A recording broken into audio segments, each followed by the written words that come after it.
और देखते हैं अध्यादेश के बारे में। राष्ट्रपति और राज्यपाल के अध्यादेश का हम तुलनात्मक अध्ययन करेंगे।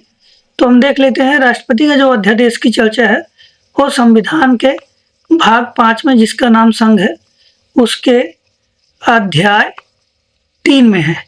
इसका नाम क्या है? राष्ट्रपति की विधायी शक्तियां।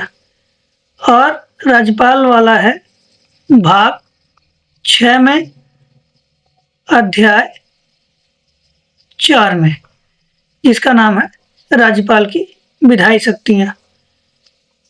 अनुच्छेद 123 में चर्चा है राष्ट्रपति के बारे में, जिसमें है कि संसद के विश्रांति काल में राष्ट्रपति क्या कर सकता है? अध्यादेश प्रख्यापित कर सकता है। राज्यपाल में जो अनुच्छेद 213 में है, क्या कहता है कि राज्य विधानमंडल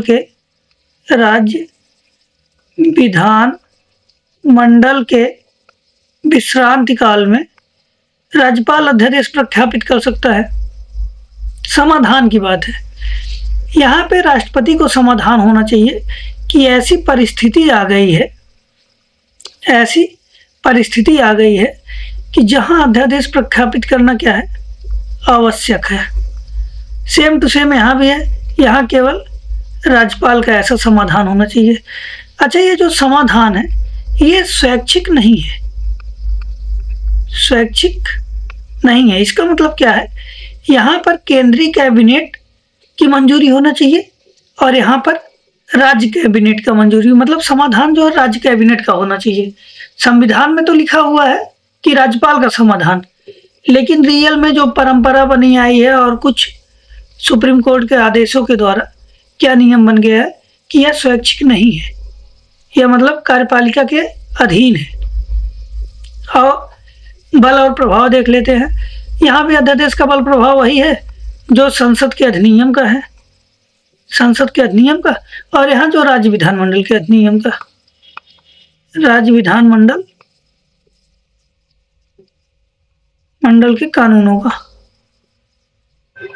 जो मतलब जितना प्रभाव इनका है वही प्रभाव इनके अध्यादेश का भी है, राज्यपाल के अध्यादेश का भी। अनुमोदन देख लेते हैं। अनुमोदन, यहाँ संसद ने अगर अनुमोदन कर दिया तो वह परमानेंट कानून बन जाता है। जैसे सारे कानून होते हैं ना, वैसे कानून बन जाता है। यहाँ राज्य विधानमंडल अगर कर दिया अनुमोदन तो भी कानून बन गया परमानेंट। समाप्ति कैसे होती है? समाप्ति एक तो स्वतः हो जाती है अगर संसद जब पुनः समवेत होती है। समवेत का मतलब होता है जब पुनः बैठती है, मतलब संसद का सत्राहूत होता है जब दोबारा, तो उसके 6 हफ्ते के अंदर अगर कोई कार्यवाही नहीं किया तो अपने आप स्वतः ही समाप्त हो जाएगा। या फिर 6 सप्ताह के अंदर ही कोई ऐसा संसद बिल ले आए जिसमें इस अध्यादेश को वापस करने का, मतलब ऐसा कोई प्रस्ताव हो जिसमें इस अध्यादेश को वापस करने की चर्चा हो, और उसे संसद पास करके वापस कर सकता है। तीसरा क्या है? तीसरा, राष्ट्रपति खुद वापस ले सकता है, चाहे जब। राष्ट्रपति स्वतः ही वापस ले सकता है। इसमें भी ऐसे 3 हैं। एक तो राज्य विधानमंडल जब पुनः समवेत हो रही है तो उसके 6 सप्ताह के अंदर अगर ये पास नहीं किया गया तो 6 सप्ताह बाद वो अपने आप स्वतः ही समाप्त हो जाएगा। और एक तो राज्य विधानमंडल उसे वापस ले ले। वापस लेने का मतलब यहाँ एक प्रस्ताव ले आएगी जिसमें वापसी की बात होगी और उसे पास करेगा। और तीसरा क्या है कि राज्यपाल खुद ही स्वतः ही वापस ले ले, और ये कभी भी वापस ले सकता है। आगे देखते हैं।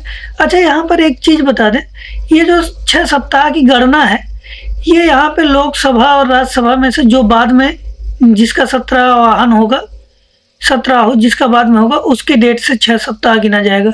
और यहाँ भी अगर एक ही है तो मान लो राज्य विधानमंडल में वही है, और अगर दोनों है, विधानसभा और विधान परिषद दोनों है, तो जो बाद में बैठेगा उसी के डेट से लिया जाएगा।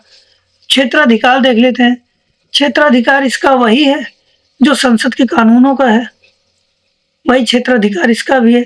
मतलब संघ सूची के विषय पर और समवर्ती सूची के विषय पर कानून बना सकता है। इसका क्षेत्राधिकार वही है जो राज्य विधानमंडल के कानूनों का, मतलब राज्य सूची पर यह ले आ सकता है। अच्छा, निर्देशों की आवश्यकता इसको तो कोई नहीं है, इसको है किन किन मामलों में देख लेते हैं।